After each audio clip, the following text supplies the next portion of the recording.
We are Anka. Stay tuned for updated real news. Hello, Anka Daily News viewers. We continue to bring you the hottest developments of the war. Is the world entering a new era in the Russia-Ukraine war?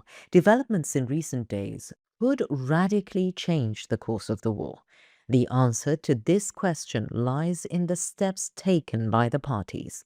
On the one hand, as the war enters its third year, new moves are being made on the ground and at the table, while on the other hand, war-weary countries are looking for solutions. But the reality is that every proposal brings new question marks, especially the events of the last hours point to developments that could change the course of events completely. Russian President Putin has announced the terms of peace. However, while the repercussions of his announcement continued, a remarkable move came from Ukraine. Ukraine, which has maintained its resistance since the beginning of the war, took action just hours after Putin's words. A new wave of large-scale attacks began.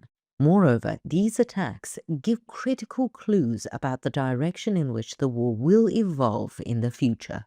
On the one hand, Putin is making peace overtures, but on the other hand, he isn't holding back from taking steps to increase the intensity of the war. This raises serious questions about whether there is a real possibility of an end to the war. Ukraine, on the other hand, despite all the pressures, is not backing down and not giving up its hopes for freedom. So, what do these developments mean? Are Putin's proposals really a peace initiative or part of a new strategic move? How will Ukraine's aggression affect the course of the war? We'll have all the details in the coming minutes. Putin's statements, Ukraine's moves, all in a moment. Before we get to our report, though, a quick reminder. The Anka Daily News team is completely real. Neither me nor any of my teammates are artificial intelligence. Even though AI is very advanced, it's still not as good as us. By the way, don't forget to subscribe to our channel and turn on notifications so you don't miss our daily reports and explanations. We do read all the comments you leave on our videos, so please continue to share your ideas about our content. Tell us in the comments what content you'd like to see on the Anka Daily News channel. And now let us begin if you're ready. Anka Daily News reports. Ukraine has launched large-scale unmanned aerial vehicle UAV strikes that have put Moscow in a difficult position just hours after Russian President Vladimir Putin announced peace terms. These strikes, which took place on Wednesday night, targeted 7 different regions of Russia, hitting industrial facilities in particular. Images shared on social media showed the massive fires that broke out in the aftermath of the bombings. In particular, the Rostov and Voronezh regions were at the center of the attacks. While an industrial complex in Rostov and a natural gas infrastructure facility in Voronezh were targeted, the Russian Defense Ministry claimed that a total of 77 drones were shot down during the attack. However, images on social media show that Russia's air defenses were unable to completely prevent these attacks. These attacks follow Ukraine's large-scale bombardment of Moscow and its surroundings earlier in the week. Ukraine is trying to weaken Putin's war machine by stepping up its attacks on Russia's energy infrastructure. Oil and gas storage facilities in particular are among Ukraine's systematic targets. Such attacks have taken 10 to 15% of Russia's refining capacity offline, causing huge economic losses. Voronezh's governor, Alexander Gustov, confirmed that a fire broke out at an industrial facility in the Sholohov region during the attacks on Wednesday night. Locals claimed that the facility hit was a natural gas infrastructure complex. A fire broke out at an industrial facility in the Kalininsky farm in the Sholohov district as a result of a downed drone. Fire brigades dispatched to the scene started working to bring the fire under control, Gusov said, adding that there were no casualties. However, these attacks are considered an important development in terms of damage to Russia's energy infrastructure. A similar attack took place in the Kaluga region. Kaluga's governor, Vladislav Sharpish, announced that a drone crashed into an industrial complex in the Dzerzhinsky region, causing a fire.